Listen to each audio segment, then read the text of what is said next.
No, I know, but that's where I sit. You know. Yeah. I'll tell you if you're not in Charlotte. Yeah. All right. Boom, we're back. In a mood. So going back to what you were saying. Oh yeah. Socialism, communism. Yep. You can compare the two. Go ahead. Oh yeah, definitely. Oh, I wasn't talking about communism. I was talking about Oh, capitalism. capital. All right, my bad. Socialism and capitalism. Yeah, I'm sorry yeah. if I confuse you guys, but yeah, socialism. Like I said, it's a great concept, but it just doesn't work because we're sinful and people are going to take advantage of what they earn and versus what they keep. And it's just going to be a whole mess if we go into socialism. Unlike capitalism, which I think is what America was founded on with the Constitution, that whatever you earn is what you keep, and you're able to kind of sustain that as well as you can profit off of whatever you're earning, which I think is just a very, very fundamental and very just reliable way to live as well as for the economy to thrive. Okay. Other people have like libertarian views of basically just not having any government. Other people are like very much communist and would like a dictator. And there's also people who are anarchists who just don't want like any government. So I mean, it depends on your preference. But for me, I think the capitalist movement is great because even though a lot of people, especially like the media and like the Democrats especially do not like capitalism because they believe that the poor they're not getting what they're earning. But I do believe that everyone should be able to work, and the Bible also talks about whatever we work, or whenever we work we should eat as well. If you don't work you don't eat. So that's kind of just my view. You guys have any thoughts about it? I just want to raise I'm gonna play devil's advocate real Okay, quick. yeah. All right, so you talked about universal income, stuff like that. Well, when you look at Alaska, they have a certain amount of money they get like on a monthly basis. Right. Well, I don't know how much it is, like how much, but I mean it seems to be working big. It keeps people staying there. They get like free money essentially just by living there and stuff like that. So why don't you think it would be like a well instituted thing? In Alaska or just in in the rest of America? I mean, it works in Alaska, so why wouldn't it work here? I think because Alaska, it's also different there because of just the way that the government works there. I mean, obviously, it's like kind of disconnected with the rest of the state. It's not in the mainland United States, as well as I don't really know much about Alaska, but I'm glad you brought that up because I want to do a little bit more research on as to why they actually do that. Because I think that's like really interesting that the governor is, I don't know if it's the governor or the Senate or what, but that they're pushing kind of that agenda. Because I didn't even know that was a fact. So thanks for bringing it up. And then also, I mean, when you look at somewhere like Canada, that does have a mix of each like type of government where they have socialistic, and I don't really know everything they're founded on, but they're not just socialistic. They have socialistic tendencies, whether it be free healthcare, stuff like that. So do you think there could be a infringement of both, like a combination, or do you think it should just like stay a democratic republic and not bring any socialistic ideas? That's a really good question. Like I said, socialism, great idea, but it doesn't really work. With healthcare, this is a topic that a lot of us tend to overlook. I think it's very important that we all have healthcare, but like the right is fighting for more like private healthcare, and the left obviously they want free healthcare for all.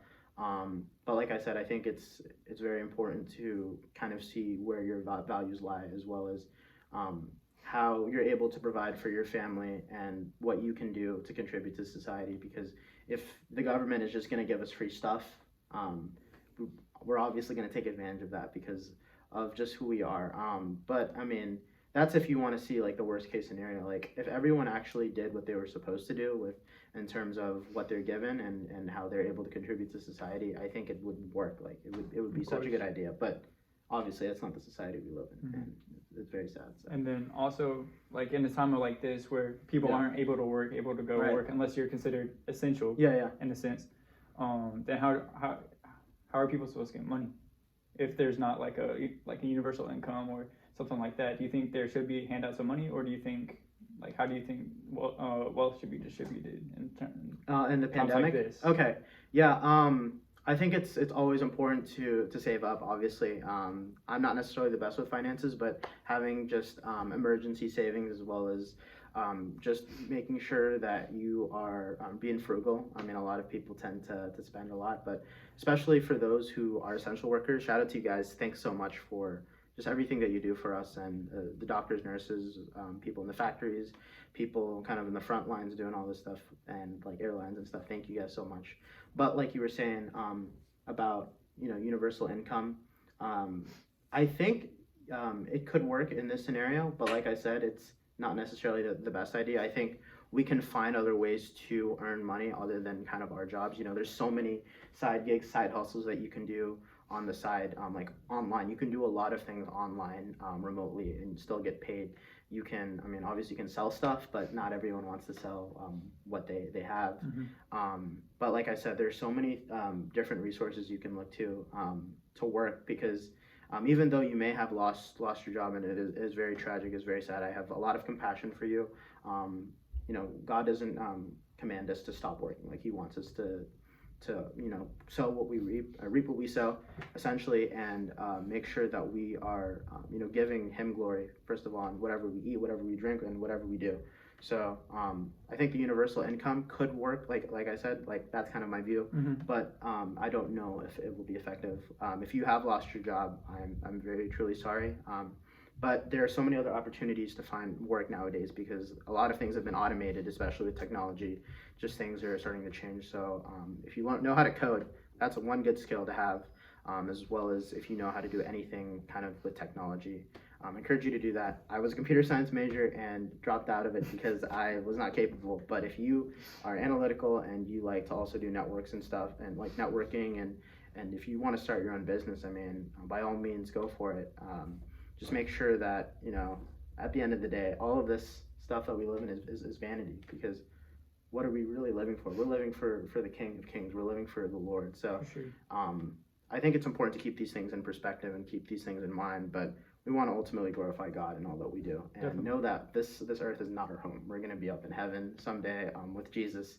So our job is to just spread the gospel, really, and to really just glorify God in all that we do. So that's kind of my answer. I know that was a lot, but yeah. No, and I don't know if that answered the question. Yeah, but you did good. Yeah.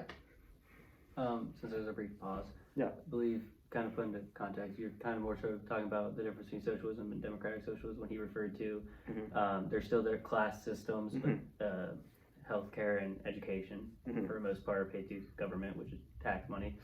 But sort of the different, we talked about this before in an earlier podcast, the difference between socialism and democratic socialism, which is more so what's being pushed in the country. So I was just kind of throwing that in there. So there was a brief pause. Yeah. Moving past that, you have had the experience of living through California and North Carolina. You want to talk about the differences in the policies being placed in the Definitely. Just in general, just a disclaimer, this is kind of my opinion, and this is a bias. I don't know if you agree, but North Carolina is basically like California, except it's not as dry, and it's typically like not in the city, but it's mostly conservative in other parts other than like Raleigh, Durham, or Charlotte. But yeah, the policies here in North Carolina regarding COVID, as well as just how the government is dealing with a lot of the things in this pandemic right now, very different, but also similar, because I know Roy Cooper is a Democrat and also Gavin Newsom, but very, very different, I think, spectrums of the Democratic Party. In California, my experience there is a lot of things are closed down, unfortunately, especially going to LA. It's like a ghost town. Like, you can't even go inside a restaurant and sit down. Like, you're forced to sit outside and wait outside, and they're a lot more strict on the masks and everything and social distancing. Unlike here, people still are encouraged to wear masks, but at least you can sit down in a restaurant and enjoy a meal. Like, I was able to go to IHOP with my friend Dylan today and just enjoy a meal, and that's like my first time at a restaurant in about a year, just because I haven't been able to go out to eat as much as I'd like. But it's really such a blessing, because we take a lot of these things for granted. Sitting down at restaurants and eating, going to the movies, even going like roller skating or ice skating, and even like going to a museum. It's all things that we take for granted at the end of the day, because now that we don't really have that opportunity anymore, we're basically staying home a lot of the times, maybe going outside once in a while. But it's important to keep in perspective the things that we should be grateful for. And California, definitely a lot more radical than North Carolina. Governor Newsom just recently actually tweeted, I think on his Twitter, that they were gonna do like a statewide lockdown. I'm pretty sure, like on Saturdays from 10 a.m. to 5 p.m. There's like no gatherings, and they're basically like closing down like restaurants and even essential things. And I think that's crazy. But I guess he really believes in maintaining distance among people, as well as just flattening the curve of the virus. But and also the reason kind of why, kind of talking about the virus, the reason why there's so many like cases, because a lot of people are testing. And if not many people were testing, how would we know those are the numbers and like the real numbers and whatnot? But yeah, that's kind of my thoughts. Just wanted to put it out there. Very grateful to be back home and sit at a restaurant. The mask thing, not really a fan of, but I'll do it to love my neighbor as well as to just comply. So yeah. Okay. Is there any other things you have to mention? Any more questions you have? I'm good. If you do anything else you want to talk about? Thanksgiving, because I was talking about being grateful. Go ahead. I think it's such a wonderful topic. What are you guys grateful for? Are you looking forward to the holidays? It's a lot different during this time. It is. So yeah. Well, Thanksgiving is actually my favorite holiday. I don't know you guys. We mentioned this earlier. It's the only time of year I get to see everybody in my family. I get to go up north. Well, I won't be able to this year, unfortunately. But I usually get to go up north for a Thanksgiving dinner. I stay here for a Thanksgiving dinner. I go down south for a Thanksgiving dinner because my family is right all across the east. Okay. So yeah, family structure. My family's very Italian with some of our traditions. Oh man. So seeing each other is a big deal. Love the food. So, Italian food is so good. One of my favorites. So to me, it's just family's always first. That's always the thing I'm thankful for. Yeah. Always the first thing that comes to my mind. So how about Parker? Definitely family. To get spiritual, like God. He's given me like I've been blessed with the life I've lived in. Obviously I'm in America, nonetheless North Carolina, really good state.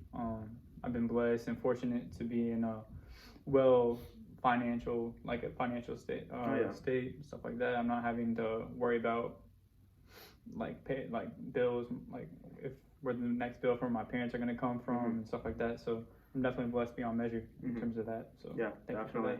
Yeah, so glad to hear your guys' thoughts. I'm definitely grateful, obviously, first and foremost to God for everything that He's done in my life, because that's like my number one thing all the time. Definitely grateful for family, like you guys said.